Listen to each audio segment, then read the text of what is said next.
Thanks again for joining us. Today, I am sitting down with Robin Hanson, who is an associate professor of economics at George Mason University and a research associate at the Future of Humanity Institute of Oxford University.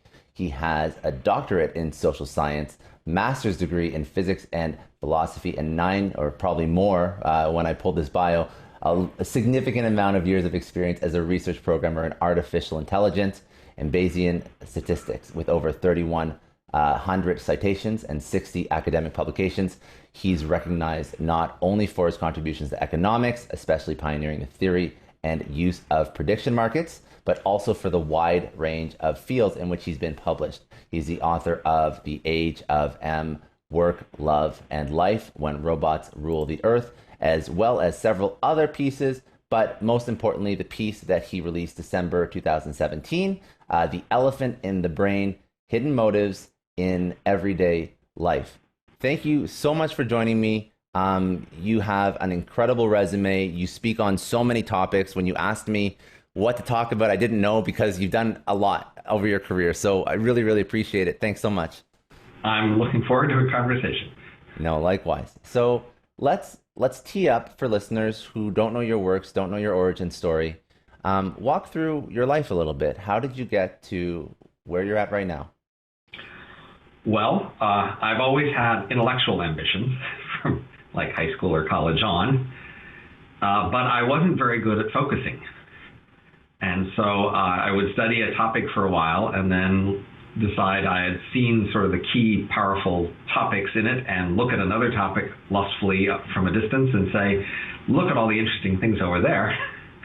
And so I moved from subject to subject as I sort of ran out of the most interesting things I'd learned about in each subject and saw more important things off on the next subject. And so I did that several times, started engineering, then went to physics, then went to philosophy of science, then went to artificial intelligence and went to Bayesian statistics, and finally went to social science, and more specifically then political science and economics. And I've managed to find a way to sort of do a lot of economics over that since then. So I'm luckily a professor of economics, but I still do a pretty wide range of things. I almost really didn't get tenure because I was doing too wide a range of things. So I managed to focus just enough and had a lucky break so that I could get tenure. And then after tenure, I've allowed myself to do a wide range of things. So the world doesn't reward that sense of breadth. It might be admirable or impressive, but academia and other parts of the world just want you to focus and be the world's best at some particular thing, even though most amateur intellectuals want to spread widely. And in some sense, that's one of the main failure modes of people who don't become professional intellectuals, is they fail to focus enough. And yet you've managed to become a professional intellectual while simultaneously failing to focus on multiple topics. So I squeaked by the edge and got lucky. That you can't expect to get the same results if you try it. Because I got lucky. No, I wouldn't even. I don't have the courage to try and tackle some of the topics that you've written books on, let alone even really have an affluent understanding of. So what, as you. Well, I think that's just sad. That is, I wish everybody would just take on the biggest, most important topics, regardless of their ability. Yeah, it's true. Because they're important. Like there's this old question people are often asked. What's the most important stuff going on in your field? And of course, the follow-up question is, why aren't you working on it? Mm-hmm. And most people honestly admit that they're not working on the most important stuff. Because they're working on the stuff that they have a personal advantage in or they've stumbled into. I mean, the world just rewards certain topics, and those aren't obviously the most important topics. And so people go where the rewards are rather than what's important. I'm sure there's, and I'm going to just quote this entire interview with layman's terms. So I apologize, but I'm prefacing with that because I know that I'm not going to have the insight or the depth. But I want to go into why people gravitate towards certain topics, certain mindsets. I think that's a really good topic that we can sort of explore. But before I really just jump into the meat of this, what I'm curious, your upbringing, your family, what prompted this curiosity with the world that allowed you to be this way, or is it just inherent? It's just something that you felt your entire life. I mean, it's inherent, but I think it's inherent in a lot of people. It more gets beaten out of people, and the world failed to beat it out of me. And so the more, if you want to ask why I'm different, it's more yeah, about that's good. why the world failed to beat it out of me. And I think it was in part my arrogance that I was doing well in school, and I thought because I was doing well that I could therefore do what I wanted, rather than what everybody else was rewarding, as I thought I could get away with it, seeing as I was doing so well. So let's speak about we can speak about the elephant in the brain. So let's speak about what humans are rewarded for doing, what they're enthusiastic about doing, and perhaps even biases and what they understand to be real. All these different topics that I think are covered, but a lot of people aren't aware of their own brain, how they think, how they come to assumptions, how they make decisions about what they do, all these different things. So for me, the key context is I spent many years, decades really, learning and becoming a social scientist. And over those years, in each different topic area, we have a certain way we think about the subject and analyze it. And I didn't realize that most of the ways we analyze subjects like schools or politics or medicine or even conversation, we're taking most people at their word for why they do it. It's a very natural thing to do because it's what we would say, it's what other people say. And so most social scientists simply take people at their word that say politics is about helping the world and education is about learning the material and medicine is about getting healthy. And it feels so natural and obvious that we just accept that and then we build on that. We take that basic assumption and we overlay other data and other theoretical assumptions and try to build up a superstructure of explanations for what goes on there. And the key thing to notice is that a lot of those don't work very well. We find surprising puzzles and disconnects in big areas of life where the simple predictions we make based on the story of what people say they want in each of these areas don't really fit very well what's actually happening there. And so we struggle a lot to explain a lot of strange human behavior. The big insight that I think other people in history have known, that we're not original, but that's being neglected now, is this idea that if you would just go back and change the basic assumption about what something is for, you can explain a lot of these puzzles much better. A lot of things make sense in light of that, if only you will simply set aside your conception about what something is for, what you think it's for, and ask, well, what could it really be for? And to back up the initial I guess story as to why politics want to do good for the people, education is a certain way, all these different stories that we're told and then we just accept. Explain to me from I guess from an organizational point of view or perhaps a psychological point of view, why are these stories that I guess the higher ups or the people that want to portray a certain narrative feel that they need to teach us? Why can the complexities not be understood by the average person? Because the average person. It is natural to presume there's some authorities pushing this, but this really isn't about authorities pushing. This is us naturally presuming, and our ancestors for the last 100,000 years doing similar things. These are just all natural ways all humans have always tried to portray themselves. And so, there's this puzzle we can get into. Why would people be wrong about what they do and why they do things? But the story here is that we are all wrong, and we've all been consistently wrong for pretty much the same reasons for a very long time. And it's not authorities pushing it or some new cultural change. It's just human nature to be wrong about these things. And is that an evolutionary or a safety mechanism that prompts us to be wrong? So the key idea is we are wrong because it's in our interest to be wrong, because we want to project a good image or a safe image to the people around us. And these wrong motive descriptions are safer and nicer looking. So that's the key point. Your conscious mind likes to think of itself as the king or the president of your mind. It's running things. It's the CEO. It's handing out directions and listening to feedback. It's not. it's better to think of it as the press secretary. Your conscious mind doesn't actually run things and decide what to do so much as it justifies them, as it explains them. So what your conscious mind is in charge of is telling about yourself to other people and justifying yourself to other people and defending yourself to other people if they were to accuse you of things. Mm-hmm. So in that role, your conscious mind isn't just to know what you actually do and why. Your conscious mind's job is to come up with a good explanation for what you've done so that you look good to the people around you. So that's like, say, the president's press secretary. The president's press secretary doesn't actually know what the president did or why, but when asked a question, their job is to come up with the best sounding explanation to make it sound like it was okay or even good, whatever was done. And that's your mind. So the key thing to understand is, for your distant ancestors, they lived in a very social world where there were these norms, rules about what you were supposed to do or not supposed to do. And it was really important not to get on the wrong side of these norms. That is, if somebody could credibly accuse you of violating a rule, that was a lot of trouble for you. Mm-hmm. And if you could credibly accuse a rival of violating a rule, that was great, because then you could get rid of a rival. So your mind is all over, trying to make sure you're on the right side of all these rules. And that's what your conscious mind is looking for. So a key point is, a lot of our norms are connected to motives. So, for example, if I hit you, and I meant to hit you, I'm in trouble. I'm not supposed to just hit you. That violates the norm. If I accidentally hit you, well, that can be quite okay, as long as I apologize and try to make up for it.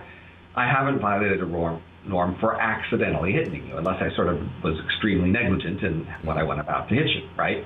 So you can see the norm is important right there. So if I hit you and somebody says, hey, he hit him, my conscious mind's job is to come up with a story about how that was accidental. How I shouldn't be blamed for it because it's not my fault. And so that's an example of your conscious mind trying to come up with good-looking motives, safe motives, protected motives, rather than accurate motives, to know what you actually did. And that applies to all of the rest of your life. Your life is full of things you do and full of motives you attribute and use to explain those things. And the main claim of our book is that you're just wrong a lot about why you do things. Quite consistently, and we're all consistently about why we do a lot of things. And that messes up social science, including economics, which was my field.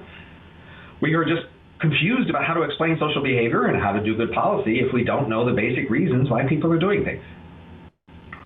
So understanding that we are wrong a lot in the actions that we take or the presumptions that that we internalize, how is it even possible to model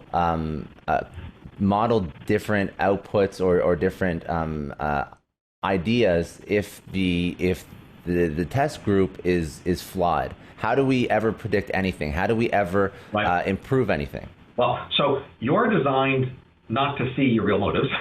You're designed to see the motives you want to say. So if you just try to look at yourself and try to see your real motives, that's not going to go very well. Mm-hmm. Your subconscious is ready to divert you from that. What you'll have more successful doing is looking at just humans in general, looking at their average behavior and trying to come up with average typical motives to explain average typical behavior. Your subconscious mind is not very well set up to defend against that. It doesn't care so much against that as long as it's not directed at you.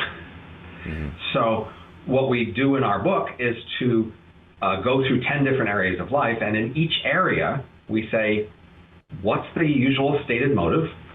And then what are a bunch of things that don't make sense, that don't fit very well with that story, and then offer an alternative motive that fits better with a bunch of the puzzles that we described. And that's our method of analysis, to say, here's a motive that makes more sense of these various puzzles. And most of these puzzles might not even be things you have noticed, or if you noticed, thought were very interesting or important. And so usually they didn't interfere with your usual story about what your motive was. Now, after hearing about this podcast or reading our book, you will be more in a tougher situation pretending to have the usual motive. So we'll have to warn you right up front, we're going to interfere with your ability to pretend to have the usual motives. So that might put you at a disadvantage in the usual evolutionary faking it games, because usually your subconscious mind just does a great job of pretending to have a certain motive and getting away with making you think that's plausible because you haven't noticed these contradictions. Now, So sorry about that. no, no, no, no, no. Well, I mean, it's Listen, serious. I'm not. I know. The question is, why read our look, book? Why learn this stuff? Because it might not be in your interest to know this stuff. So we do think, say, social scientists and policymakers have more of an interest and perhaps even an obligation to learn this stuff. But ordinary people may not really want to know. It might not be in their interest to know. so let's again, let's bring it down to layman's terms. When you start to understand, so the 10 areas that you cover: body language, laughter, conversation, consumption, art, charity, education, medicine, religion, politics. Those are the 10 areas that you touch on in the book, correct? Just want to make sure that we're... Yes, those are them. And we could have done another 10 or 20 areas if we had a longer book, but these are the ones we chose. We think this is enough to make the point clear. There's a lot of hidden motives in your life. So walk me through when somebody does understand something like that. Let's pick an example. Whatever one is top of mind for you. What would be brought to light when somebody understands hidden motives in any of these topics? Perhaps politics is too easy for most people. I don't know if they... Well, let's start early in the list. So things later in the list are somewhat often harder to swallow because people have more passions about them. But let's start right out with, say, laughter. Okay. One of the earliest chapters. So you laugh. Other people laugh. We all laugh a lot. And if you ask, why do people laugh? What are we laughing? You might say, because it was funny. If you think about it, it's not much of an explanation. And you might say, well, and you look at the literature and say, well, what are the theories people have? And they say, well, it's incongruous, or it was sort of a benign violation, or other sorts of things like that. And these work a little bit, but not that well. And so the first order of business is to collect these puzzles. What are the sort of features and data points that we know about laughter, especially ones that are puzzling? Well, one thing that's puzzling is that speakers laugh more than listeners.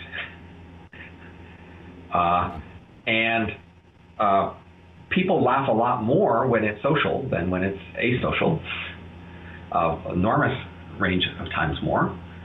And we laugh about a lot of things that would be actually pretty embarrassing to say straight out loud without laughing. So, for example, we might laugh at the joke, don't drop the soap in the prison shower. Ha ha ha. Now, if you think about it, it's literally laughing at prison rape, which in most people's conscious minds isn't the sort of thing you should be making a lot of fun of because it's a terribly serious, sad thing. So why would we laugh at that joke? Our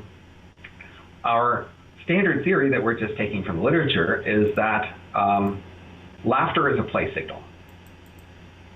You do many things for real, and then you also do things in play. So children and small animals will play fight, play run, play chase, play climb. And in those play modes, they don't quite do the real thing. They don't have the claws out, for example. But they'll try to go through the motions in order to practice what they would need to do later for real. Humans are very social, so we do a lot of play. A lot of our play is social. And since we have these norms and they're very important, a lot of our play centers around violating norms or not violating norms or enforcing them or not. So laughter among humans is often about doing something that would seem to violate a norm, but doesn't really hurt us. And so the key thing is that when we're playing, the thing that can go wrong is that somebody actually gets hurt. So even when small animals are play fighting, one of them might actually get bit, one of them might start bleeding. And at that moment, they need to stop playing. So playing animals and humans all need to be watching out for whether anybody's really getting hurt and checking to see whether we're still playing. And so they need a way to say, oh, stop, we're not playing. And also a way to say, we're fine, let's keep playing. And laughter is basically a we're still playing signal. You are doing something that looks like it might hurt, but it doesn't hurt, and you're saying it doesn't hurt. And so similarly, in the prison shower joke, you and the other person are not in prison. You're not in the prison shower. You don't know anybody in prison. It doesn't threaten you personally. You feel safe. So even though you're acting like you're violating this norm, you're not actually getting hurt, and nobody around you expects to get hurt. Nobody expects to get called on for this violation of a norm. And so you're safe. And so we're doing this all the time with laughter. We are playing violating norms going up to the edge of things and checking that we all feel safe. We're okay. And it feels very good because it bonds you to people. You realize, well, they could call me on this and they could, rat me out and report me for this violation, but they won't because they're my associates and we're all having good fun here. See, I was just reading a point that you mentioned as well about also in line with laughter. You mentioned that babies laugh more with their mothers. How does that, and I'm just curious as to why you indicated that piece in particular. Well, I was probably just listing a lot of little correlates that we know of.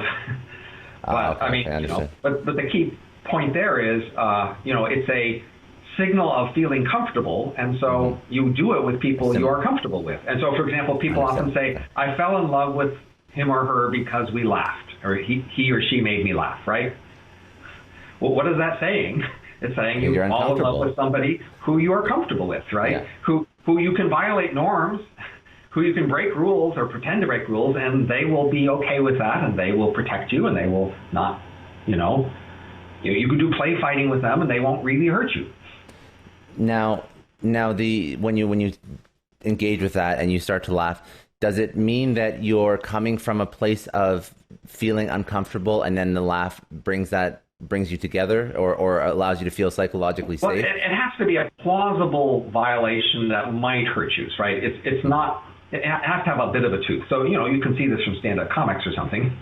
If their jokes were all about cereal boxes or putting on socks, it wouldn't have much of an edge, they call it, and so it wouldn't be as funny, right? So they have to go to an edge where there seems to be some risk of somebody getting hurt.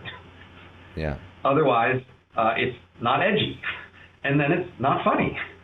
It's funny. It's reassuringly funny when you go to that edge and then you say, "Aha, I'm still safe." I mean, of course, it's like even being on an amusement park ride, right?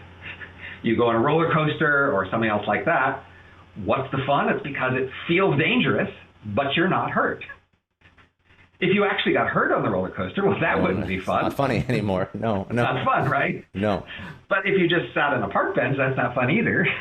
You have to go up to the edge of danger, but not go past the edge of danger, and then it's fun. Similarly, for humor and enjoying comic, we have to go to the edge of seeing that we, in fact, could have been hurt and see that we aren't. And then we are knowing that the other person have our back, that they're protecting us. We are safe with them because they could have hurt us. I'm also curious about your point on conversation, and I don't mean to just go through the entire list. But I've got time. But I was reading a segment on the piece of conversation about how conversation does not usually involve the exchange of useful information. Right. And it's more meant to show off our mental ability, which I thought was interesting. See, now we're laughing because it's uncomfortable. Right. Exactly. or maybe it is comfortable. We're trying to make it comfortable, but it's an awkward topic. It's not a fun thing to think of. We are now vulnerable because this topic is applicable to what we're doing right now, and so we're now vulnerable to the accusation that we are showing off right now, which is a no-no. You're not supposed to show off. And so we laugh because we are somewhat confident that we each won't actually attack the other person on this ground. Yeah. We feel safe enough there, but we feel enough at risk so as to make it funny. I like that. Now laughter, I can see how that could be an eye-opener for someone, but I don't think that's going to, change their entire world. Whereas conversation, conversation is something we do every single day, right? You laugh at someone, So the structure of our book is the first third, we try to make it plausible that people could have hidden motives. And we actually have some examples with animals and other things with humans, and we just try to make it really plausible that in general people could not know about their motives. And then we have some relatively easy softball chapters where we have descriptions of hidden motives that people will mostly be able to accept. Body language, laughter, and things like that. And then we sort of move up the scale, the things that people will get more upset about and be more resistant to concluding that their motives aren't what they think they are. And by that time, hopefully we've convinced you, look, there's a lot of hidden motives. It's plausible there could be a motive here. That might not be enough to convince you that there is in fact one, but it means it's not crazy. And so that's sort of the structure here is to first tell you it's not crazy to have hidden motives. It's not crazy to believe people do not know why they do things. And we can go through some of those other examples if you want. And then we're moving to things more sensitive. So out of these 10 chapters, most people will have like an area that's more sacred for them, and they will be resistant to believing hidden motives in their sacred area. But in the other areas, they'll be fine with that. So for example, if you're really into art, you'll find it hard to accept our story on art. If you're not into art, you're a STEM grad or something, you'll find it quite easily to accept that those artists have hidden motives because that's not you. Same word for religion or politics. If that's central to your life, you will find it harder to buy our story. Now, the question I have that sort of permeates all of these is if somebody is very self-aware and they do want to truly understand hidden motives, even in the topics that they hold so dear and they're so passionate about, how do they, I don't know if it's an easy answer, how do they open up their mind a little bit to understand things that run contradictory to their own beliefs? As I said, the key idea is to not think about yourself. No, that's true. Okay, you did mention Just focus on other people. Yeah. And ask, on average, humans out there, what are they doing when they're doing politics or religion or art or something? And, talk about people far away from yourself, people in history, people in other cultures, and try to come up with a story that fits the pattern of what they've been doing. And then if you have to think about yourself, just assume you're like them. Let's figure. Okay, so I want to speak a conversation, but give me one body language example. So we just touch on that one briefly before we keep going to the more sinister topics as we move down the list. So in, let's say, two people like us talking together in person, I'm not sure how well it translates online, we do what are called status moves.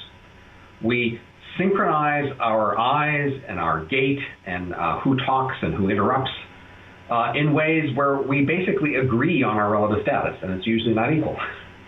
Someone's higher status and someone's lower status, and the lower status person has basically agreed to that relationship by accepting the interruptions or accepting that they follow the gait, etc., of the other person.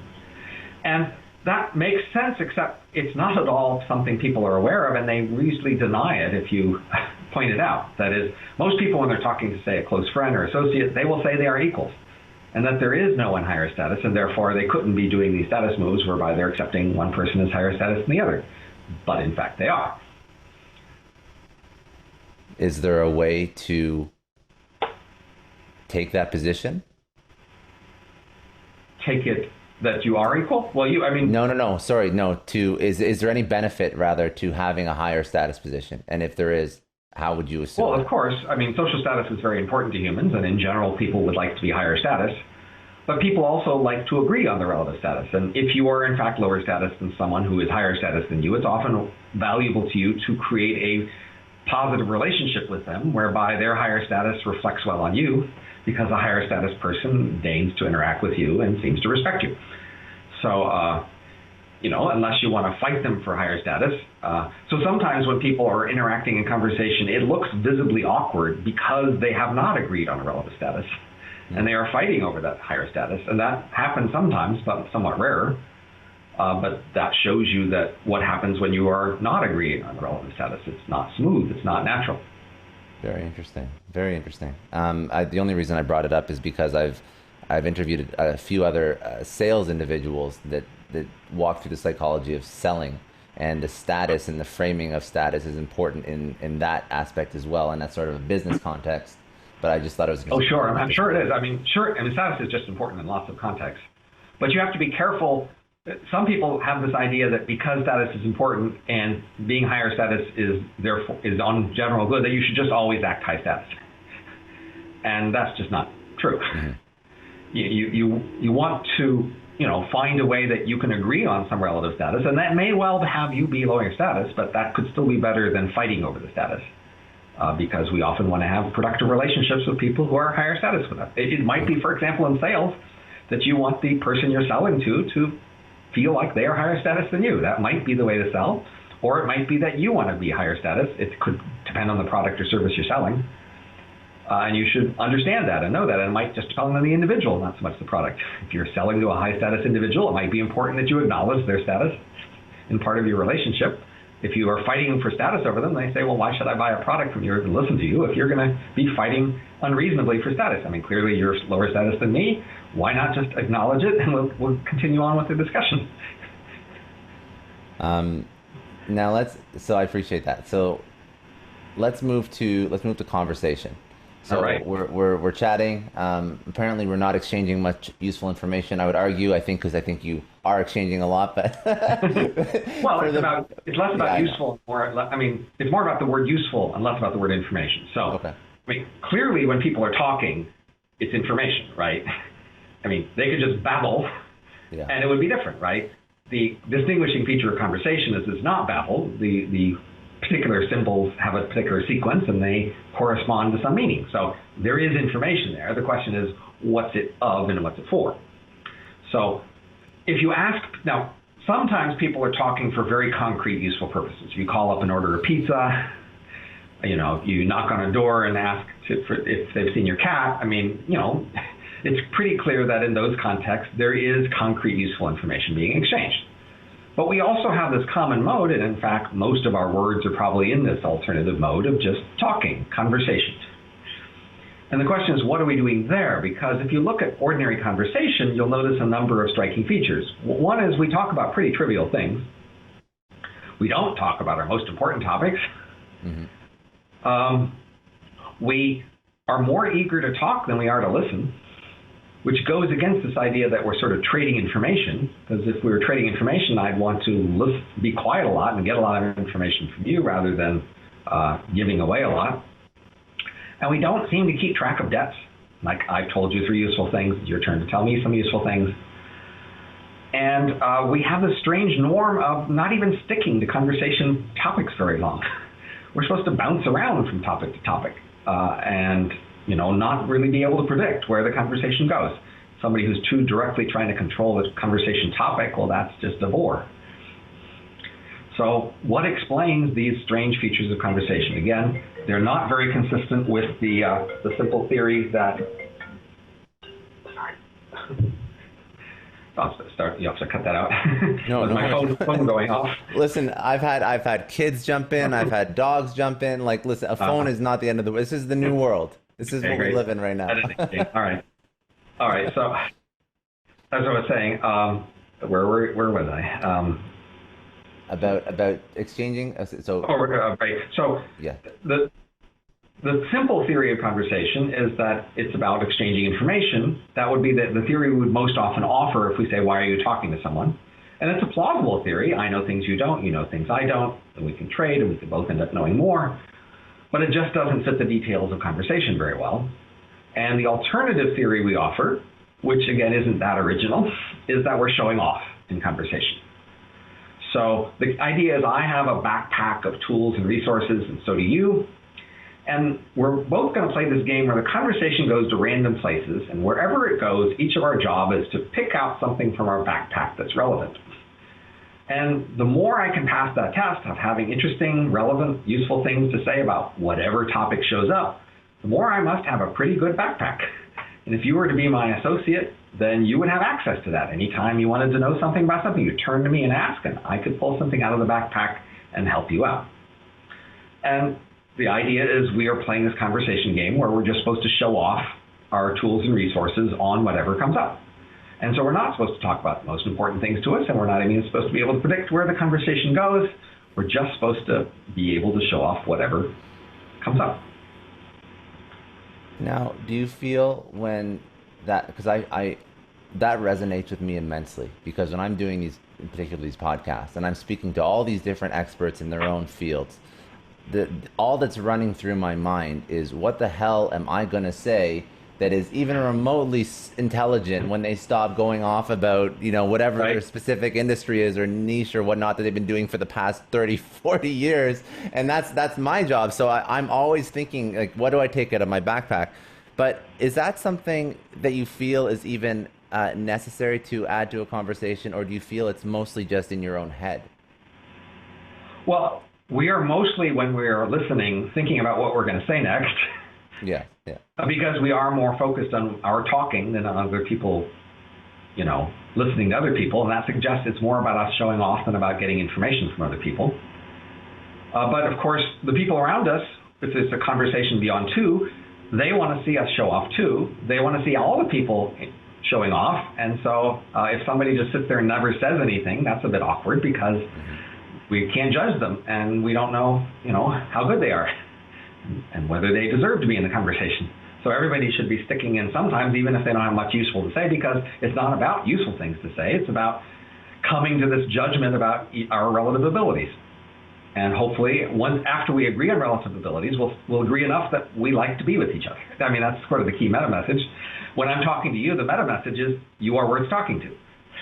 You are worth being with. And, after the conversation, we all would like that message to continue, at least for ourselves. And for the other people, we want to judge. Are they worth keeping around? Should they be in future conversations, or should we not invite them? Do they have enough stuff in their backpack? Now I understand when we were speaking and we were talking about, well, there's a little bit of negative in the book. I get it, because it's difficult to hear this because you don't want it to be true. You don't want to admit to the fact that, for example, you're trying to peacock in a conversation so that you have something intelligent to say. But it's almost like you can't escape the construct that society fits you into, right? You can't escape what that norm is, which is it's a little bit sad, because you're right. When you say something smart, I want to say something smart, and people listening want to hear you, but they also want to hear me. And that's not a fun thing to always have on top of mind. Well, it's kind of fun to be winning and doing it well, but it's still not fun to admit that that's what you're doing because of the key norms. So part of this, understanding all this, is understand sort of key human norms. If the norms were different, your attitude and behavior would be different. And so one thing to understand is humans have this norm against showing off. Now, that's actually kind of hard to believe if you look at what humans are doing all the time, because they're showing off all the time. Yeah. And it's done pretty transparently, but it's still done a little bit under the surface. Somebody goes on a vacation and they come back and told you all the wonderful things they saw. They're still on the surface pretending that they just had a good time and they want to share that with you. Of course, we all know they're showing off about where they went on the vacation and what they were able to afford and what they were able to do, but we don't call them on that usually. And all through other sorts of conversations we have, we know people are showing off in all other areas of life. I mean, people get a degree, they're using it to show off. They have a nice car, a nice house, nice clothes. They went exercising. I mean, they're doing lots of things to show off, but nevertheless, we have this norm that you're not supposed to admit to directly doing things to show off. You're always supposed to be having some other motive. You like to play sports. You love the thrill of activity. Know that you're not trying to be healthy or impressive. That's a side effect that you don't mind, but it's not your purpose for doing it. Why is that? Why? I have no idea why. Everything you're saying is 100% correct, and it all makes sense. And you think about all those use cases you just mentioned. But why do people have an issue showing off? Why does society not accept it? So to understand sort of our core human knowns, you have to know what foragers' lives were like. So we can think of the eras of humans as three eras. There were foragers, farmers, and industry. We're in the industrial era. Before us were farmers, but before farmers were foragers. Farmers stay in one place and they plow the land and they, work hard and things like that. But foragers wandered the wilderness, the jungle, the forest, and they didn't stay in one place that long. They moved from one place to another, which is why they're called foragers. They lived in small groups of, say, 30 to 50. These groups would run out of food in one place, which is why they moved to another place. Because they wandered a lot, they really didn't have much physical materials. They had to have very light things to carry with them. They didn't own property. They didn't own materials. They didn't even own spouses. Marriage relationships were relatively short term, and they were fiercely egalitarian. Say, compared to, say, chimpanzees or other sorts of primates, humans had this strong rule that nobody was supposed to give orders. Nobody was supposed to act like they were better. Nobody was supposed to threaten other people with physical harm unless you did what they have. You weren't supposed to dominate. You were just supposed to have this egalitarian equal, at least outside the family groups. And they were so fiercely egalitarian that they were wary of any indication that anybody acted like they were better or stronger and more deserving. So, for example, once they had bows and arrows, they often had the habit of, before they went on a hunt, they would exchange arrows, and then whoever arrow hit the animal could come back and deliver the meat, but it wasn't going to be the arrow of the person who shot it because they just exchanged arrows before they went out. And so so that you wouldn't brag about I was the one who brought back the meat, because I was the better hunter. And so you're not supposed to brag about being that better hunter. You're not supposed to brag about anything. You're certainly not supposed to implicitly threaten people that if they don't do it your way, that you will hurt them or do something against them. And so this sort of created this norm against bragging, because bragging is sort of one step before dominance. If you say, I could beat any one of you in a fight, that's implicitly saying, so if you don't do what I say, I'm going to fight you and I'm going to win. Mm-hmm. And so humans have this strong norm against bragging for that reason. We have sort of norms for sharing in various ways, and a lot of sort of ancient human norms of, say, human norms had this, ancient foragers had this norm that if we made a big decision, like moving to a new place when we're foraging, or say punishing someone, we would all have a discussion and everybody could have their say. And nobody would be seen as dominant in that discussion. Nobody would take the attitude, well, you're going to do what I say because I'm the most strongest guy here, or the most popular. We would all appear to have our say. And then what would typically happen is the most prestigious person would wait and be quiet, and then more near the end say something like, well, what I hear people saying is, which is, of course, a standard management technique even today. Yeah.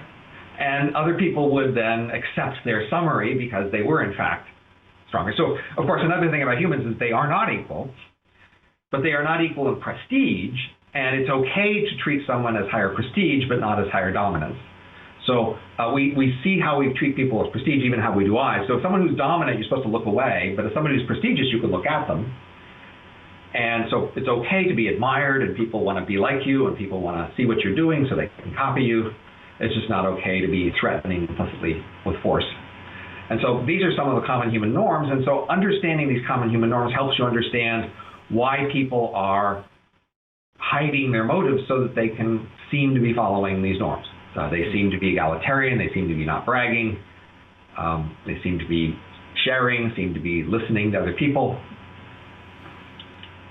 Even though that's clearly not the case, that's why they try and mask. Right. And at some level, we kind of know that they're faking it. Yeah. And so there's this interesting question about when there are norm violations, when do we feel compelled to act? And so what we actually have to do is just hide the violation enough that other people don't call us on it. We don't actually have to hide it enough that they don't see it. Look, we do see that people are bragging all the time, but we don't call them on it. That's the key point. So the question is, when do people call each other on their violations? So an example we discuss in the book is in, say, the United States and many other places, there's this rule against drinking alcohol in public, like walking the street and drinking alcohol. Police know about this rule and they're supposed to enforce it, but they don't want to. It's not, in their eyes, a high priority rule. So they'd rather ignore it if they can, but if they see you visibly with the alcohol bottle in public, they kind of have to do something because that's their job. So they're developed this norm that if you put the alcohol bottle in a paper bag, and the bag covered the bottle, and you were drinking out of a bottle in a bag in public that we couldn't see what the bottle was, then that was okay. Now, the vast majority of the time anybody is drinking out of a paper bag in a bottle in public, it's going to be alcohol. Nobody's stupid, but it gives you the excuse to not call them on it. And that's how we act in a lot of our social behaviors and norms. We actually often see people violating the norms. We're not stupid. But we don't have to call them on it if we've got this excuse. And so, for example, we often see people flirting. Now, as you know, like a lot of flirtation is violating norms. There's a lot of people are not supposed to be flirting with, right? Yet they do. There is a lot of flirting in actual practice. So how does that happen? You might think, well, they're flirting so subtly that no one else can see but the target of the flirtation. That's not true. Everyone can notice and see. I mean, maybe 14-year-olds can't tell the difference or something, or even college students who aren't very experienced can't tell the difference, but most adults can tell who's flirting with who. But as long as you have plausible deniability, they won't call you on it. Unless, of course, they want to call you on it. And so norm, violations and calling is a combination of giving people an excuse not to call you, but also giving people a reason not to call you. So, as we even today see with cancel culture, for example, Yeah. A lot of people do things that would violate cancel culture's rules, but don't get called on it. And then some people do. And because, in part, that's the ones they want to choose to call on. And so that's, again, what we're trying to do with our hidden motives is to give friendly people an excuse and to protect ourselves from unfriendly people so that they, aren't able to more maliciously call us on norm issues, which of course many of us are always doing. It's like speeding, right? Most people are speeding most of the time on the road. Most people don't get pulled over for a speeding ticket. And so if you feel very unsafe, you'll have to stay below the speed limit. If you feel somewhat safe, then you'll go over the speed limit, but not so much as to give someone an excuse to call you. Is there a psychological threshold that has to be passed before somebody feels the need to cancel you, call you, point out you violating these norms?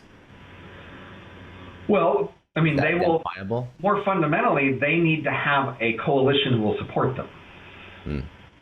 Right? And so it's less about whether they can see the violation than whether if they call on it, whether they will get support. And so what we often see, for example, is small groups bond by violating larger norms, but by seeing that they let each other get away with it. So even like within a company, you might have a set of managers who socialize together, and in those things, they might be more frank and admit some, things they wouldn't want to say in a larger group. And the fact that they say those things privately bonds them together more strongly because each of the other person who heard it could quote them to other people and hurt them with those quotes. But if they feel confident they won't, then the fact that they're opening it up is showing a connection and showing that you are trusting and makes them better able to bond with each other. And so, that's also part of their human norm violation stories, is that we try to avoid looking like we're violating norms in general, but often under intimate connections, we go out of our way to violate norms just so that we can show each other that we trust each other. And that's part of the laughter, game, is that we playfully violate norms in a safe space where we feel like we won't be called.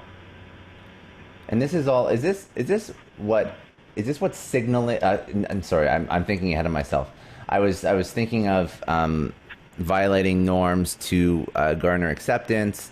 The next point you have in the book is consumption, purchasing things that may not be for practical use, and we can sort of touch on that briefly, but you really already did.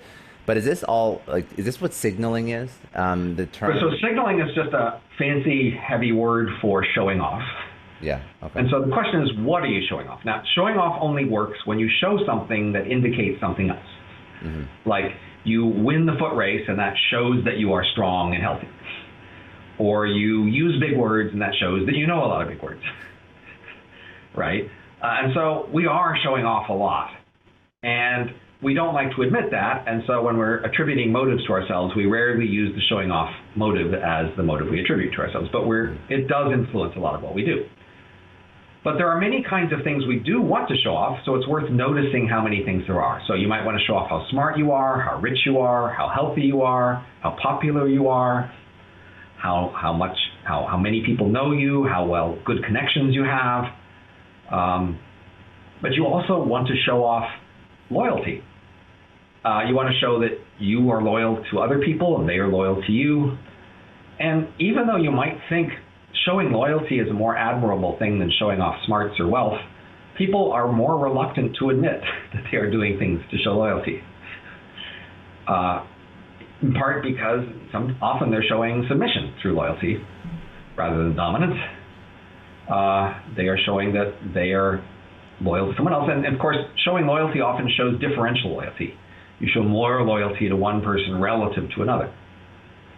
If I've only got so many slots at the dinner party, I invite you, then I'm showing loyalty to you relative to whoever else I could have invited. And we, of course, don't want to publicize that fact to the other person we didn't invite. Yeah, of course. We're cautious about showing differential loyalty because the people we are showing less loyalty to it's a negative message. But we do spend a lot of time showing loyalty and a lot of effort, and that's one of the main things that we signal or show off through the things we do. But again, if I ask you why did you invite this person to the dinner party and not that person, you'll probably not want to give an explicit loyalty reasons. Let's say they matched better to the other people, they were available at the time, you thought of them first, something like that. And then that obviously carries quite obviously over into consumption of actual physical goods. So things that you purchase and why you're purchasing them. Right, so that's one of the early chapters because we think most people really are quite ready to admit that other people buy stuff to show off and do stuff to show off. So, I mean, it's a part of our culture, this idea of conspicuous consumption, and it's true and quite obvious. If you look at, say, people richer than you and all the stuff they buy, you ask yourself, do they need all that stuff? You go, no. Then why do they buy all that stuff? Well, so they can show that they have more than I do. Make you look bad, which is in part true. But it's also true to what you're doing. And it's not just showing that you're rich. People show many things through their consumption purchases. Mm-hmm. You know, for example, we show an example of an ad for a beer that all it does is shows the picture of a beer on a beach. And you think, well, how does that show it's tasty beer or cheap beer or safe beer or anything else? It's not about the beer. It's about this image that goes with the beer. Mm-hmm. And you'd say, well, how does that sell the beer?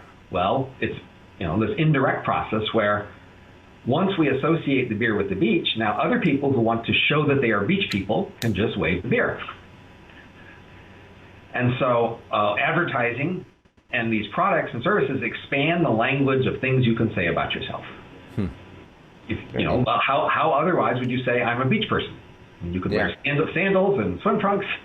The weather might not be conducive to that, but the weather might be conducive to the beer.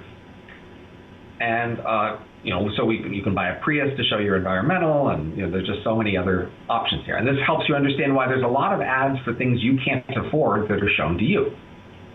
Why do you keep seeing Rolex ads? You're not going to buy a Rolex. Well, you know what? The people who buy a Rolex, what's the point if you aren't jealous? And how are you going to be jealous unless you've seen the Rolex ad? So you got to see the Rolex ad, so they buy the Rolex, and so when they wave it in your face, you're jealous. Very interesting. I forgot that you had a background in marketing, and you actually that was a large portion of your career as well. You were working through. No, that's not me. I don't have a background in marketing. Perhaps my co-author does, but no. Oh no, I thought you had not marketing in the traditional sense. How did I read it and I thought it was very interesting. Prediction markets. Excuse me. That's not marketing. I apologize. That was my mistake. Okay. That was completely off there. I thought you were using like data points to predict consumer behavior, not economic. Marketing is a field I respect in the sense that they know a lot of things we economists don't know, and our economic tools are not very helpful at figuring out the things they know. So it's this sort of mysterious world where we have yet to make progress to develop conceptual insights that will make more sense of the things marketers know. Mm-hmm. No, that does make a lot of sense. And I just when you mentioned that point about just about the ads and how they actually invoke this feeling to an individual, I thought the Rolex example is very interesting. I find marketing to be incredibly interesting. How smart some marketers are and what they can actually, the feelings and the emotions, and also that why you're showing a Rolex ad to somebody who's never going to buy a Rolex. Is that thought through, or is that just by accident, by chance, that this is the result of the dichotomy? I'm an academic and a professor, so of course I focus on arguments that can be elaborated explicitly and that are elaborated explicitly. Mm-hmm. As you know, most people in the world aren't academics or professors. They function in the world and they get things done, but they don't reason about it as explicitly or as abstractly. So, they in some sense know implicitly how to do things, but they are less able to give you an abstract reason why. Mm. But, that's obviously not very necessary for the world to function, because the vast majority of people can't give you abstract reasons why they do things. They just do things. It's our job as an intellectual to try to make sense of what people do and to give an explanation for it.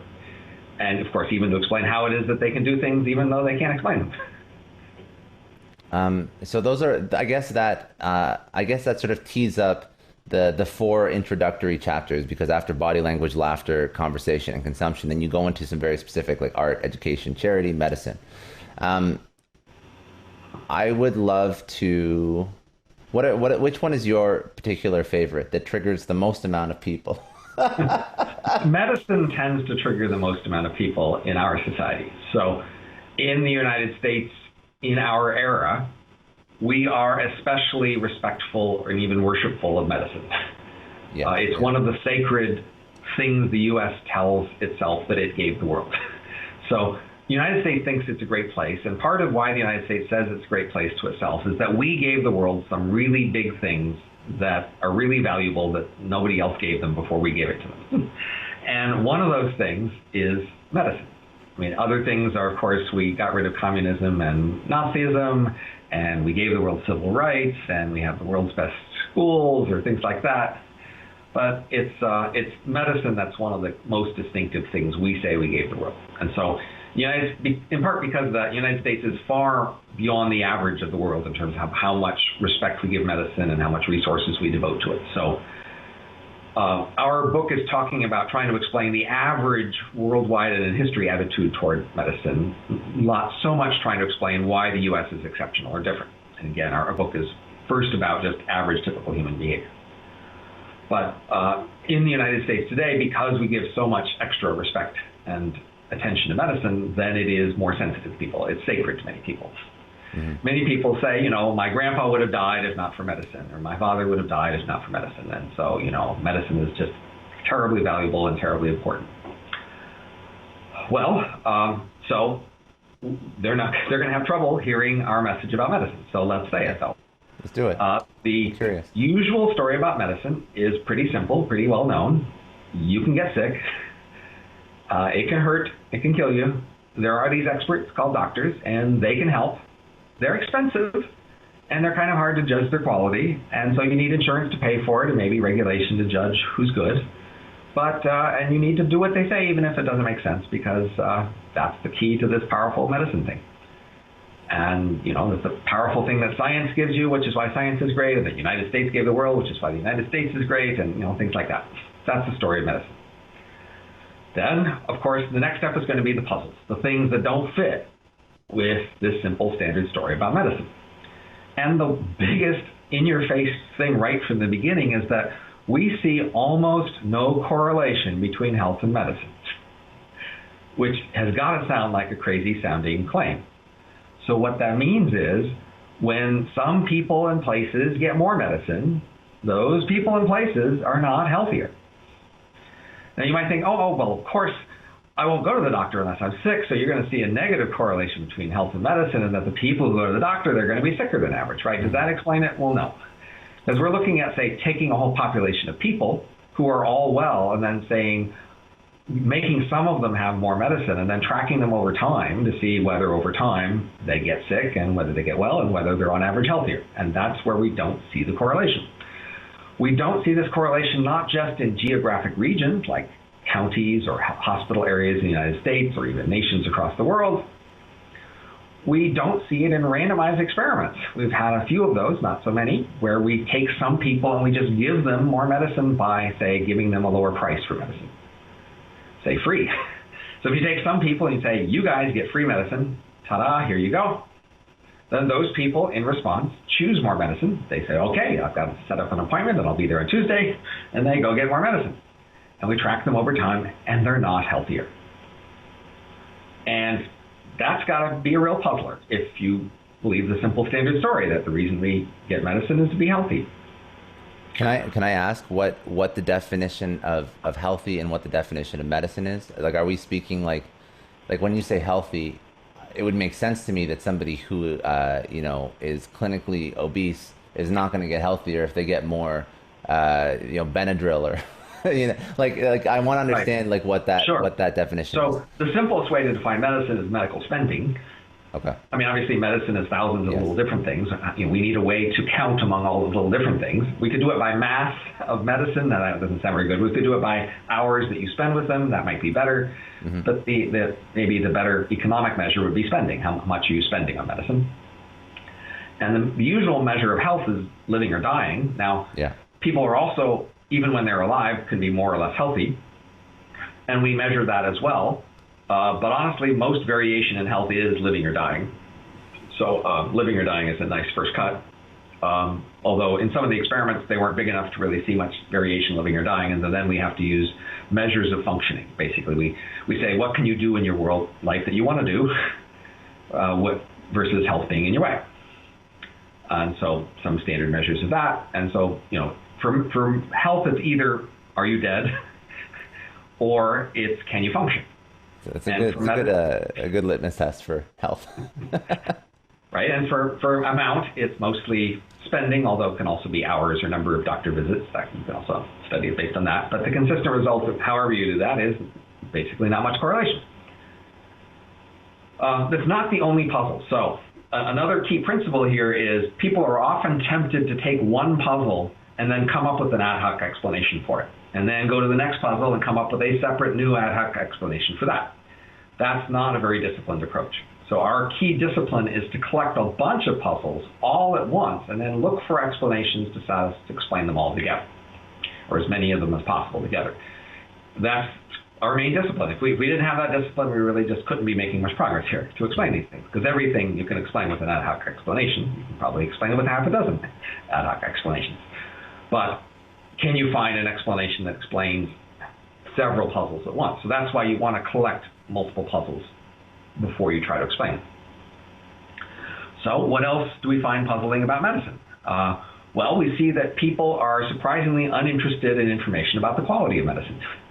We've had situations where people are about to undergo heart surgery and where they face a few percent risk of dying, and we ask them, are you interested in knowing the track record of your surgeon or your hospital in terms of this surgery and whether they die? And no, they're not. We even give them the information, and they don't act on it. That's a puzzle. We have lots of things that affect health, not just medicine. We have air pollution, we have sleep, we have nutrition, we have exercise.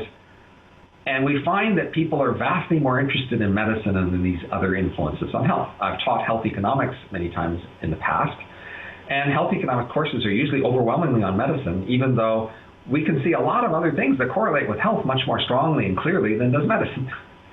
So there's this question, why is everybody so obsessed with medicine when other kinds of health correlates seem to matter more? Why aren't they very interested in those other health correlates? Like, people really want there to be a nationalized health system or some important health system. They don't really care about policy about exercise or nutrition or sleep. They don't think that there should be any policies for those things. That's just things for people to do. Why is that? Why is that, though? Well, that's one of the puzzles we want to explain here in this package of, to explain the whole package of things. Another puzzle might be people spend more on medicine when they get richer. If you move from a poor nation to a rich nation and then you keep your income the same, you'll spend more on medicine in the new place because the people around you are spending more. There's a keeping up with the Joneses effect in medicine. Okay, so we give some other puzzles in the book, but our key explanation is that what medicine fundamentally does is it helps people show that they care about other people and allow other people to show that they care. So our analogy would be Valentine's chocolate. So as you know, on Valentine's, there's this tradition where you give your loved one some chocolate. Now, when you give your loved one some chocolate, you choose a quantity, and you don't choose the quantity based on how hungry you think they are. That's not the measure of how much chocolate you should give. It's more about giving enough so that people who didn't care as much as you wouldn't be willing to give that much. You're trying to show that you care by giving more. And if you think about quality, if you have a private opinion about the quality of the chocolate, or they have a private opinion about the quality of the chocolate, that doesn't matter so much for the gift. It's primarily about commonly shared signals of quality. If everybody thinks a certain brand of chocolate is great, then if you give them that brand, you expect them to give you credit, and they expect to give you credit, even if neither of you actually likes that brand of chocolate, as long as you didn't know that fact. And if on Valentine's Day you don't have someone to give you chocolates, you might buy yourself a box of chocolate and leave it on the desk at work. Back in the days, of course, when you went to the desk at work. Why? Because you want people to know that you are cared for in the same way that other people are cared for. If they are cared for with chocolate, then you want chocolate because you want to seem cared for. So the analogy with medicine here is we give medicine to show that we care about people. So the quantity of medicine isn't set by how much you need, it's set by how much we need to spend to show that we care about you, which is why we keep spending more as we're getting richer, even if it's not especially effective. And it's why we don't care very much about the private signals about the quality of medicine, although we're very sensitive to public signals about the quality of medicine. If I tell you privately some surgery is effective or not, you really don't care. But if we all have a perception about this hospital being high quality or something, then you care to be taken to the high quality perceived hospital, because that's something that will indicate whether somebody cares about you. And if you don't have other people to buy medicine for you, you'll buy it for yourself. I just find it fascinating.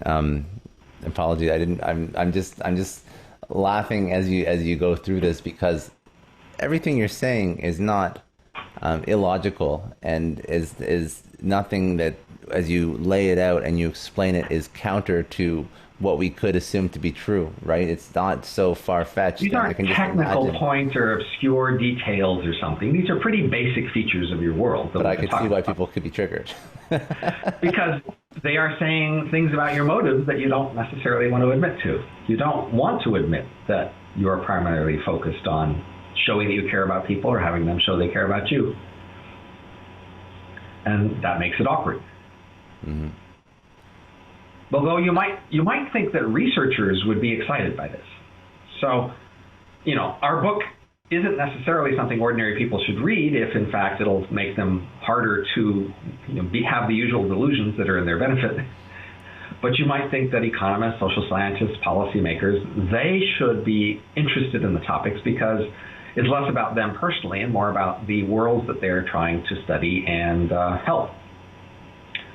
So you would think policymakers would be excited to read this book, because it helps them understand this world they were struggling with. That, we so far have struggled with good policy to help medicine, or policy to help education, or even conversation.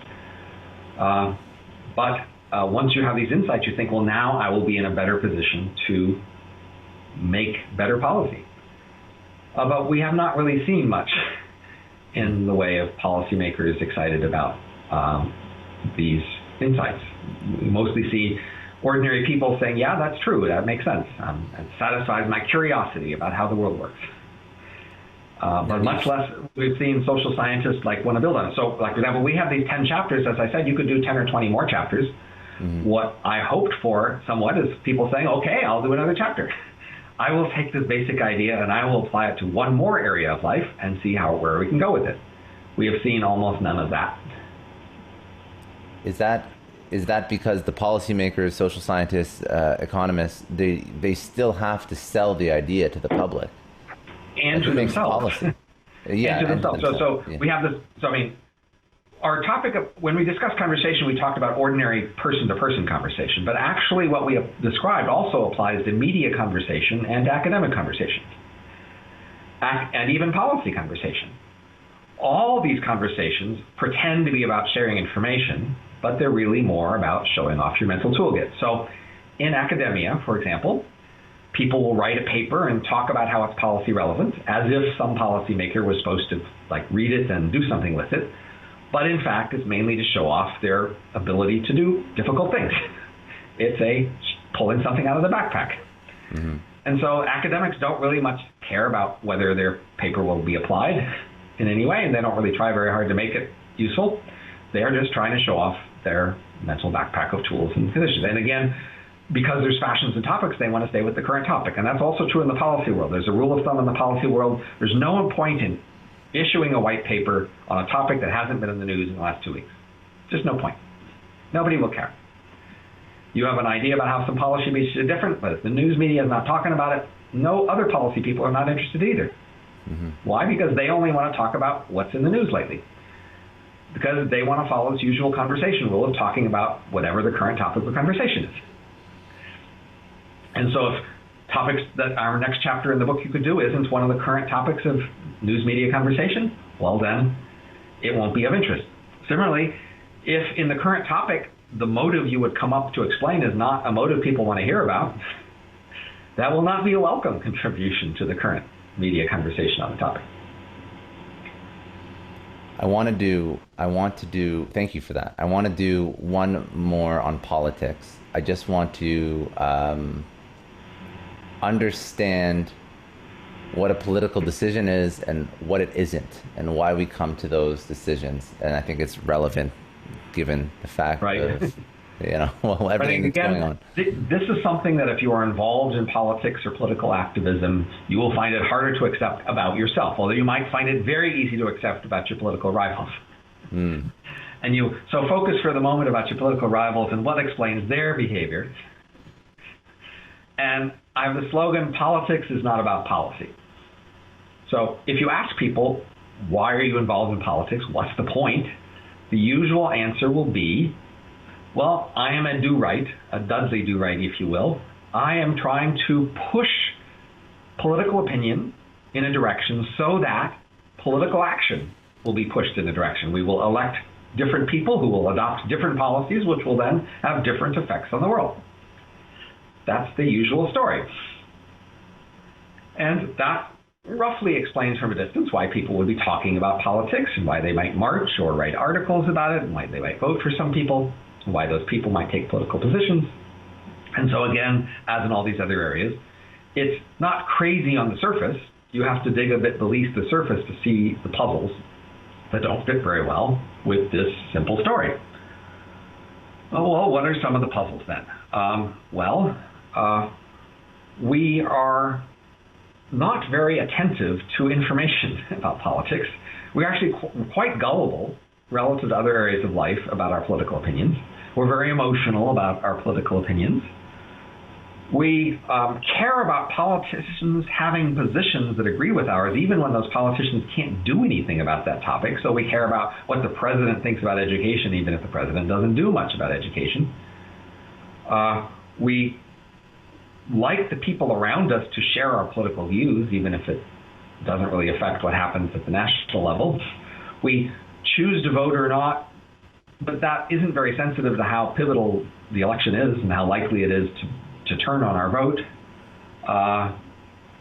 We have these huge puzzling correlations where our political opinions on a wide range of topics all correlate strongly to this one main ideological or political axis. We disdain compromise. So when we talk about politics, we overwhelmingly talk about what we would do if we were king. We very rarely say what we would give up to get what else as a practical compromise, although, of course, practically, politics is all about compromise. And politicians who are good at compromise do not get rewarded by voters because of that. If you are good at setting up backroom deals and working out language of bills to get things to happen, you don't get votes for that. You get votes for taking positions on subjects that you can't do anything about. So these are all dramatic puzzles about our political attitudes and actions. And the alternative story we have is that instead of a do-right, you are an apparatchik, which is specifically the name of an old Soviet political operative who was primarily focused on showing loyalty to the party, loyalty to their associates in the political party. So we tell the story in the book about how there was a meeting and lots of people were sitting in a meeting listening to someone talk, and the speaker mentioned Stalin, who was the leader at the time. And everybody who was so eager to show that they loved Stalin, because people who didn't got killed, stood up and started clapping loudly, and they clapped for 10 minutes. And of course, near the end of that 10 minutes, everybody's asking, how much longer do we have to clap? I don't want to be the first one to sit down, because then I look less loyal than the other people. Who's going to sit down first? So eventually, somebody sat down first, and that night they got taken off to Siberia. Now, the rest of us aren't in such a dramatic situation, but we still face the same kind of incentives. Our effect on the national election or even the city election is minuscule, but our effect on the people around us and what they think of us is large. So we're primarily expressing political opinions and voting and doing political things in order to get the people around us to think well and relate well to us. And we cite some statistics. People are really quite willing to be discriminatory about politics. They'd hand out a scholarship on the basis of politics. They want their family members to marry people who agree with their politics. They care a lot about political associations. And so the idea is that your actions in politics are mainly to show the people around you that you are with them. And they're not so much to actually make a difference. Do you find that dogma that people hold on so dearly to their political ideology, is that an American thing, or is that a political thing? No, this is a thing all through history and all through the world. I'm just curious if everyone's passionate. They want to show that they are. I mean, we may be in America at an especially time of high conflict between different political sides, but there's always been this idea to show your allegiance to some political side. There's just the consequences vary. So like in the Stalin's time, the consequences were extreme. Even now in the United States, the consequences are that extreme, but they might be higher than they were in other times and places. I've noticed it in particular when I understand politics. I look into what's happening in the States right now and the elections are coming up.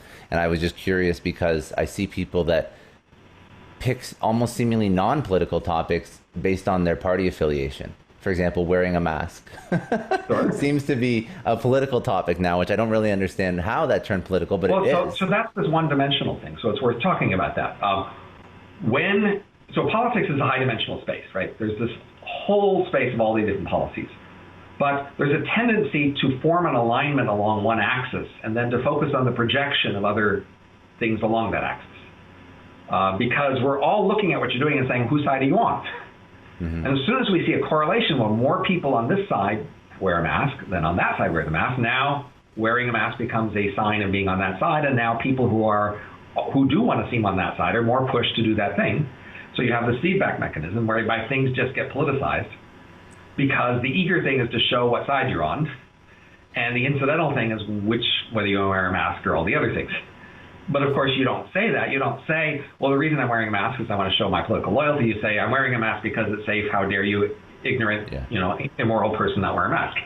Because, you're talking about the mask itself as opposed to the more fundamental motive, which is to be on a side and show that you're on a side. Very interesting. I love these concepts. I'm gonna, listen. I don't know if everyone would enjoy this book. But if you, if you, well, by now you've heard a lot of the basic concepts. You probably have some idea whether you want to read the book. Yeah, I love this stuff. This is absolutely fascinating for me. Absolutely fascinating. And now we haven't talked about what good is it though. No, we haven't. I avoided that topic because I was afraid you were just going to say there is none. No, there are. There's no happy story. It's measured. It's moderate. It's not overwhelming. But there are several benefits here. So. Some benefits are personal. So many people, like, say, me, are somewhat nerdy. Our subconscious doesn't do social reasoning as well as other people.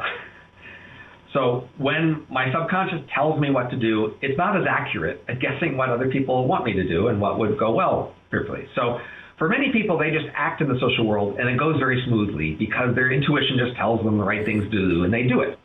And so they don't actually know that their theories about the social world contradict their behavior because they're not explicitly thinking about their behavior. But if you're a nerdy, less socially skilled person like myself, it may do you well to have more explicit theories about the world to help you act more intelligently socially. I mean, that'll come at a cost of your being less sincere in some sense, perhaps, than seeming to calculate. But since you're already somewhat socially incapable, then that might still be a net win for you. You might also be a person for whom understanding other people's motives is especially important. You might be a salesperson or a manager, and in those jobs, it's central to your job. You get that wrong, you get the whole thing wrong. And so it might well be worth having a bit more conscious knowledge about how these things work because it's so central to your job. And thirdly, you might be a social scientist or policymaker, or you're trying to make better policy for education or for politics or for medicine. And then if you misunderstand the basics of the area you've been studying your whole life, you will just go very wrong. And your problem gets harder now. So I would say the usual problem people think they have is take the usual thing people say they want and get them more of it. But now you have to take the thing people say they want and know the thing they really want. And you have to find a new policy that continues to pretend to give them the thing they say they want, but now actually gives them more of the thing they really want. Then they will be interested in adopting your policy. Because if you just give them more of what they pretend to want, without any indication you give them more of what they really want, they won't actually be interested. And that plausibly explains a lot of policy failures, where we have consistently come up with, on what looks like on paper, better ways to give people what they say they want, and people are just not interested. Plausibly because they know at some level they are not interested because they're lying about what they want. Very, very interesting. I appreciate that. You got all the points I wanted to cover. So thank you so much. I want to unless there's something else, I think we covered a lot of elephant in the brain. Um, I wanted to ask just some personal life lesson questions, if that's okay. Happy to. Although I want to make one final statement, which is, yes, I love people. And you love people, and it's fine to love people even knowing all this stuff, right? So you might think this is a downer and this is sort of a people-hating sort of attitude, and it certainly doesn't have to be. I mean, if you want to hate people, maybe this will give you an excuse, but you don't have to hate people. I think humans are by far the most interesting animals on the planet. We're in some sense the most admirable animals on the planet in terms of how well we can cooperate and the nice things we do for each other and for other animals. And so humans are great. They may not be the angels they pretend, but they can still be fascinating, lovable creatures. And highly complex and a little bit confused. all at the same time. Which can make them all the more lovable. Exactly. Very good. Okay, so now the only questions that I really have left are more to do with you, what you're working on now, and then I have some life insight questions, like I mentioned, life lesson questions. So you've done so much over your career. What are you interested in now? What's your next book? Like I always have been struggling. I'm struggle between lots of little interesting topics that come across every day versus focusing on a long-term project and setting those small things aside.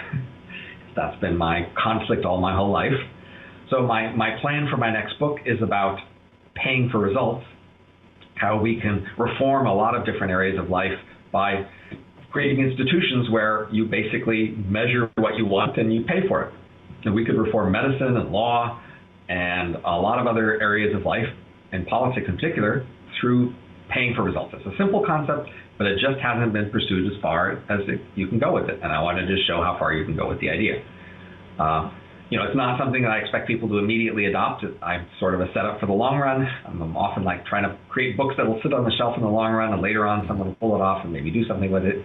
But that's sort of the idea of the next book I want to be writing on, and I have a lot of stuff already on it. But there's all these little things that come up every day that tempt me away. Like just today, I was tempted to think about paternalism, because this is something I've written on in the past, and I just realized that I could say, well, the key thing to understanding paternalism is really about dominance, and people are just pretending to care about other people. And so, I realized I hadn't said that as directly and strongly as I could, and it's a relatively simple thing to say, but paternalism is where we have policies that tell other people what to do as if we were a parent, and it's something of a theoretical puzzle, because you could just give people advice instead of forcing them to do something. But we don't just give them advice, we do force them to do things, and the question is, why we bother with that? And there's a lot of argument about why that, but I think the simplest explanation is because many of us are control freaks. If you just look at your ordinary lives and the people around you, you know there are control freaks around you. What does that mean? There are people who just push harder to get their way.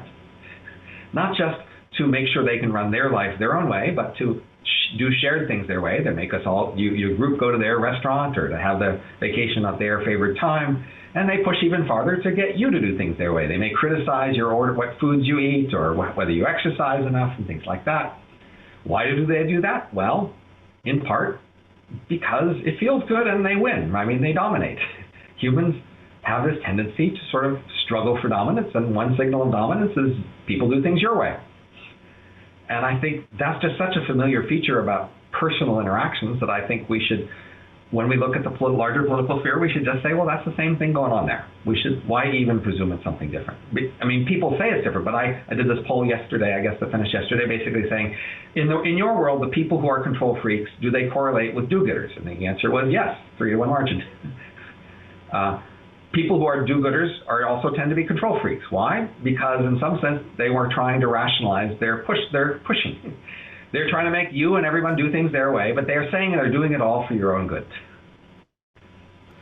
That's a common thing. People and managers do that, of course. People fight to become a manager, but when they are a manager, they say they're doing it all for everybody's collective good, right? So it's this very common thing to rationalize the push for dominance, the push for control, in terms of trying to help everyone. And that just makes, to me, is a very simple story about paternalism.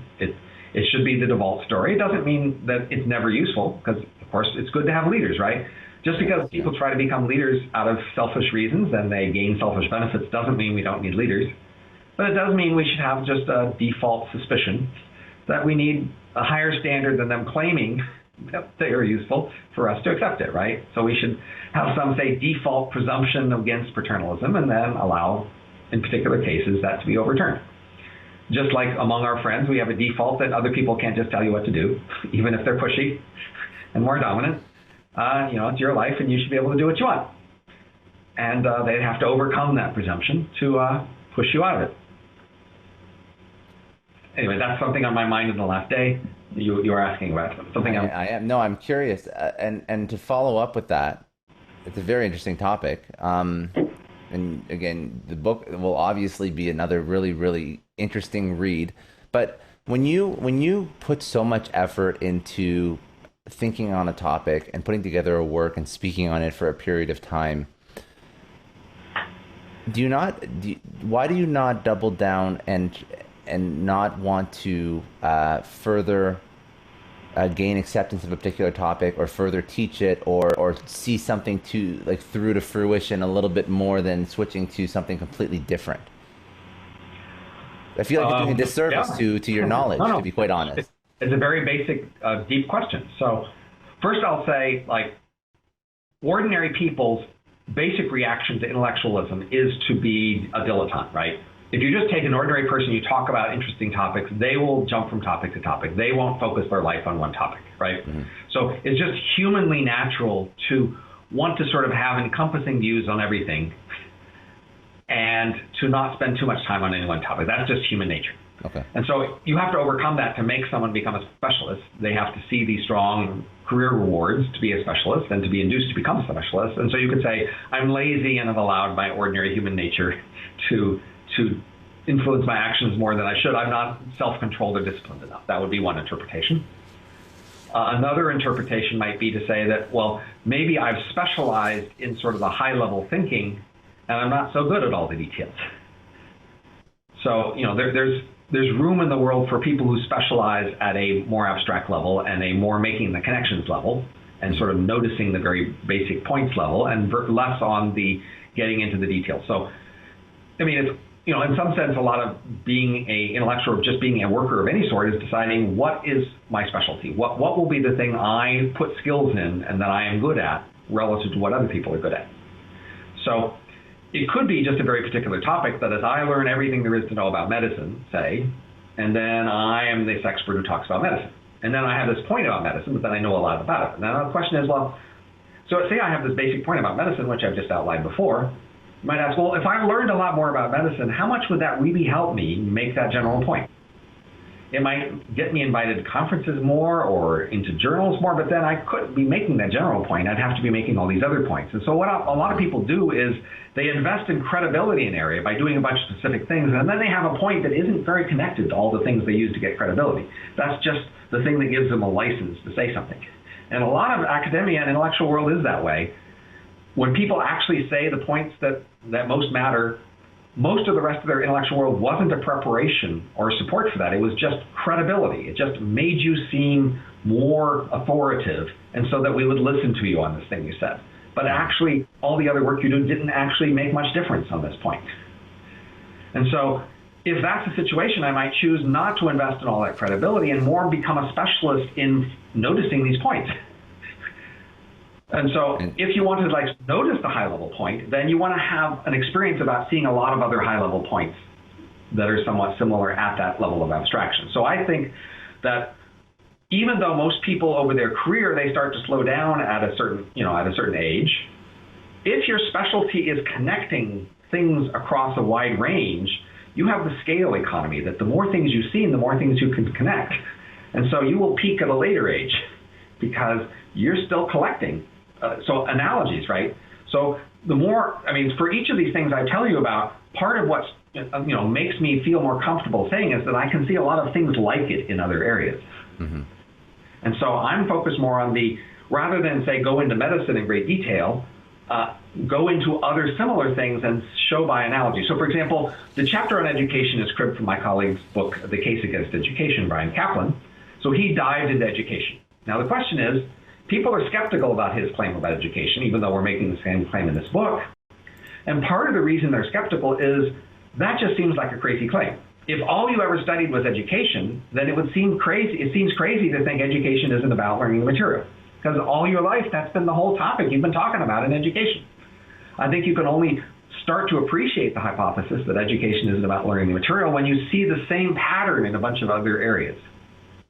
And that's the point of our book here, is to say, look, there's this idea that makes sense, and there's a whole bunch of areas where it applies to, and I think they each strengthen the other in the sense of seeing a whole package of the same kind of pattern makes it more plausible that the pattern is there in any one area. So I'd say our book makes it plausible that education could be about something else, because look at all these other areas that are about something else.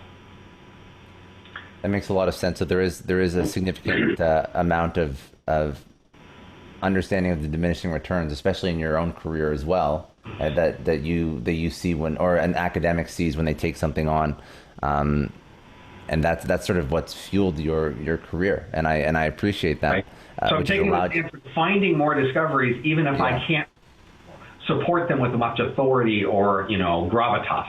Yes. I'm not going the gravitas authority route, because there, if I wanted to say make the claim about medicine, I'd want to spend my whole life doing surgery or doing biochemistry or huge statistical databases or knowing the history of medicine in Serbia. I mean, and impressing you with all the details I knew. And then I would be this authority who you might listen to about it. But the point I would make wouldn't be any stronger per se in terms of the evidence. It would just be, I was a person you should listen to. Another question. Where is a resource that you go to, or resources, to learn new topics, to understand new things? Well, early in life, I recommend textbooks. Honestly, textbooks are our standard way to summarize a lot of important material all in a dense place. So until you've read most textbooks in most areas, just read textbooks. Don't even bother. Don't look at the news, because the news is the most recent stuff that changes and doesn't really last. After textbooks, go to review articles. That's an attempt to take dozens or hundreds of papers in an area and summarize them all for an audience. Learn review articles. And then once you've read lots of review articles, at this point, I mostly look for puzzles.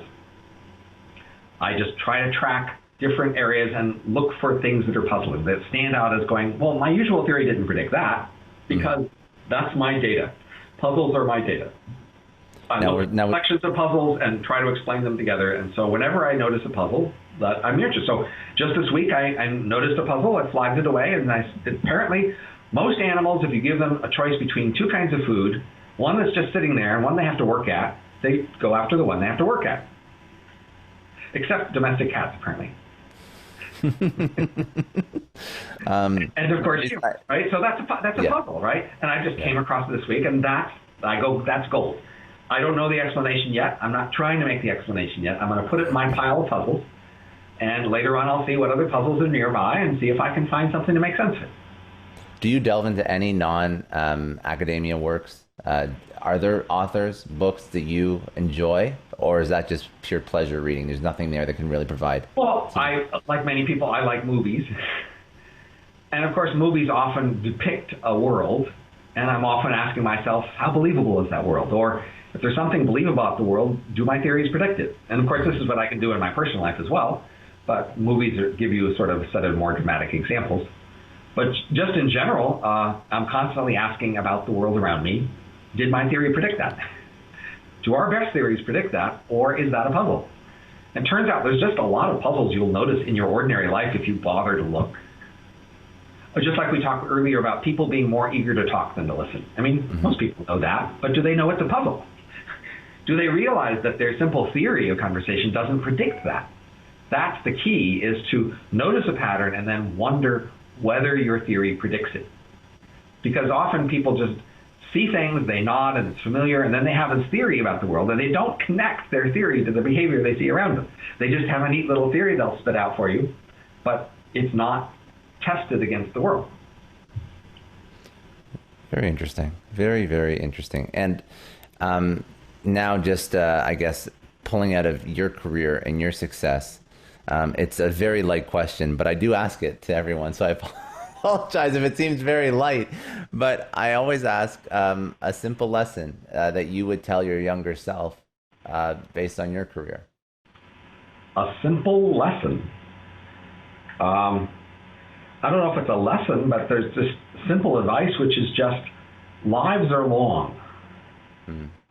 So you can do a lot in most any area if you will just stick with it. Because often young people they're in a rush and they feel like time's up and it's too late and oops, they did the wrong thing and now it's over. And that's just not true. We're rich and we live a long time. And so you didn't apply to the right college or go to the right graduate program or choose the right advisor, or you quit and went to work, or you made the wrong choice at some point. Fine. You still have 40 years left in your life. You can do a lot in 40 years, even without permission or official endorsement. You can just do it. I mean, another key point is a lot of people want to learn through school, and you can just learn without school. If you're smart and motivated, you don't need school to learn. You can just pick up books or articles or even just think for yourselves and just work on it.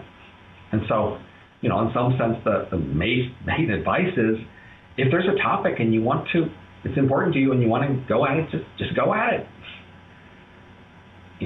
As best you can get help, fine, get help. If you can get teachers to teach you, great. If you find a textbook, great. If you don't have those things, you can just make progress by struggling at it, as long as you will just keep going year after year or even decade after decade. I mean, the problem is people are often interested in something temporarily and then they lose interest and then they drop it, right? And then, of course, you won't make progress after that point. And then this is the question that is in line with the name of the podcast. What does success mean for you? Well, so for me, I've always thought of, Einstein or people like that as my heroes. So I always thought of success as having insights that you communicate to the world that change how the world thinks and on big important topics. So it took me a long time to realize that other people don't see success that way, which explains why other people do different things than I do. To me, it was so obvious that that was the thing you wanted to do that I didn't even bother to ask whether people around me were pursuing that goal. I assumed that they were pursuing that goal in different methods. And then I was wondering whether they were doing different things than me. But again, just as with the book, it's simpler to just think they have different goals. For many people, that's not the image of an intellectual they aspire to be. They want to be a respected professor at Harvard, or a person with a long vita, or somebody with students come to, or somebody who's invited to give prestigious talks. That's the idea of what they would want to be, and then they do the things that produce that outcome. Why do you think that was your definition of success? I'm trying to understand what drove that. Well, I mean, I was excited to see these powerful insights in physics. That was one of the areas that really excited me when I was in high school and college. There were all these powerful, deep insights that really helped me see the world differently and seemed to have a lot of leverage in understanding the world. And that so engrossed me that I thought, well, that was the thing you want to do. You want these powerful, deep insights. And then, of course, I heard of heroes like Einstein or other people like that. Physicists were up these heroes. And as I said before, I was arrogant enough to think I could be one of those. I thought, well, I'm as good as anybody I know. And so that's the thing you want to be. So let me try to be that. And that meant I had to think about things directly myself. I couldn't just take people's word for it. I had to think through things. And I had to ask myself what I believed, and I had to ask myself what was missing, and I had to define for myself what was important. I mean, that's how you would think of Einstein or Feynman or any other big person. You would say, well, they took on the world. They said, this is the world in front of me. I have to ask myself what's important, what's missing, what makes sense, and I have to make those judgments, and I have to follow them by choosing to allocate my time to think and looking for long shots, looking for things that has at least a chance of being a big thing. I mean, you don't want to go through a long shot that's so long that there's almost no chance. On the other hand, you don't want something that's so small that even if you do succeed, who cares? You're looking for that in the middle. It's got a chance. It could be really big. It looks like there might be a way to do it. And you take a bunch of those lottery tickets, you keep trying, and it turns out it's not actually that hard. So what I didn't realize is that it would be much easier to actually have powerful insights that matter a lot than to get anybody to care. what I didn't realize is those successful people who had the big insights, they were a selection out of lots of other people who had insights, but the world cared about their insights and not about all the others. And that's more the puzzle about academia. Well, why does the academia only care about some of these insights? And then once you understand academia better, you can come to understand that. But that was my misunderstanding. I see these heroes and they're celebrated for their insights, and I say, I want to be like them. I want those insights. And of course, they're really also insights packaged with, well done internal academic politics, but that's not what they talk about when they talk about these heroes. So I wasn't thinking about, I need to have an insight and do academic politics well. I was just thinking about, I need to have the insights.